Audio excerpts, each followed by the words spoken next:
Hello, Michael here, and I want to talk briefly about some of the things that have been going on in a chat discussion back and forth between myself and YouTube user, something like AV949.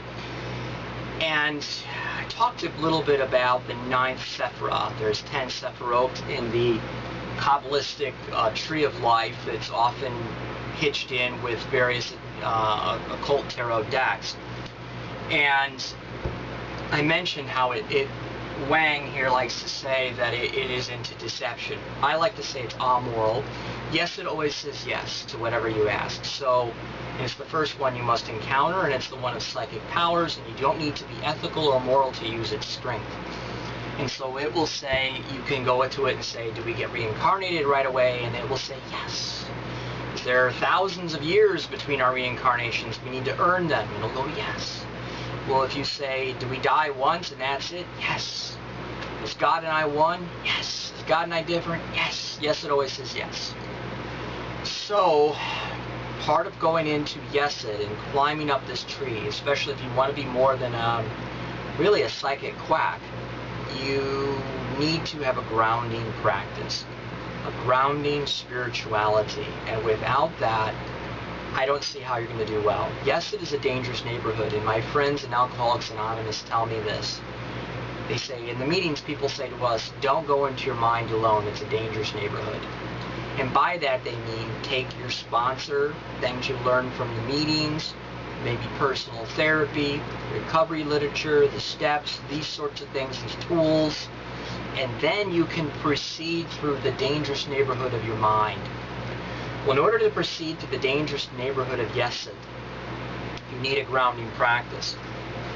Three historians and two historians and a logic professor wrote these two books.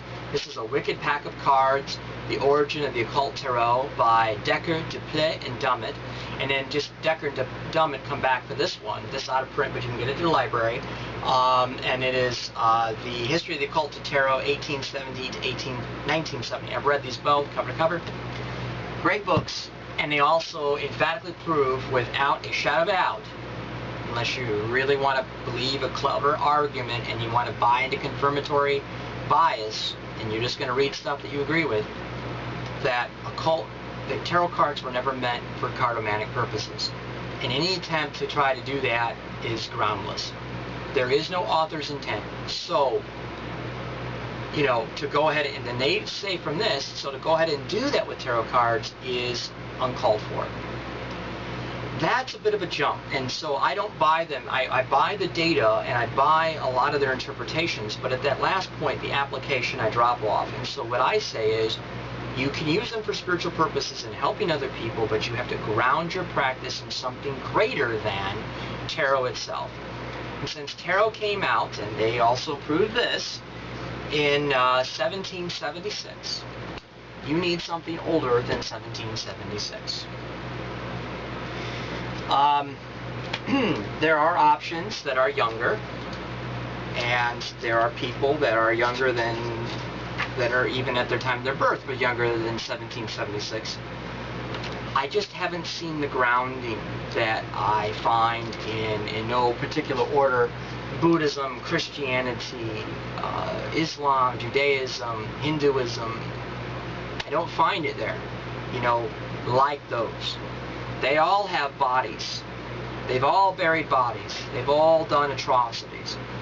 Everything is done, atheism included, probably the worst, when you consider communism and Hitlerism. But the fact of the matter is this: we cannot buy into clever arguments. There are very clever argumenters out there, but they're sophomoric, and we have to realize it at the end. So find something that is deeper and greater and older than 226, okay, 226 years. So I choose a combination of, like, say, a Christian spiritual base, and I use a yoga discipleship method. And so I pull on tradition that is very, very old. You know, I have lots of great helps to get me there, and so forth.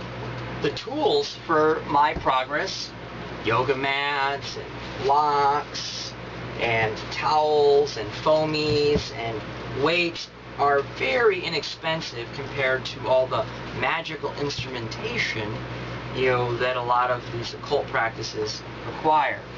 Further, we have, these are very old. When you look at the occultist practices, occult science really needs adept to initiate lineage. You don't really have that. You don't show that unbroken lineage. A lot of it is very intuitively made up. The gentleman who made up the occult tarot made it off the top of his mind. He did not have any proof. He just all assertions, and then people have just been quoting those assertions as proof. It's not very good. Again, that's why you go deep. There have been some attempts to get rid of all this is actually part of something called furniture yoga. It's sort of a sly nickname to it. But it's not anything furniture-like compared to occultist practice. Someone has tried to reduce the equipment to a single pack of cards, and that is wise because it is extremely expensive. And again, where's the heavy hitters? Who has been part of those organizations that has blessed people beyond their tribe? So now I'll talk a little bit about later in the next time about what you need to look for in a spiritual practice.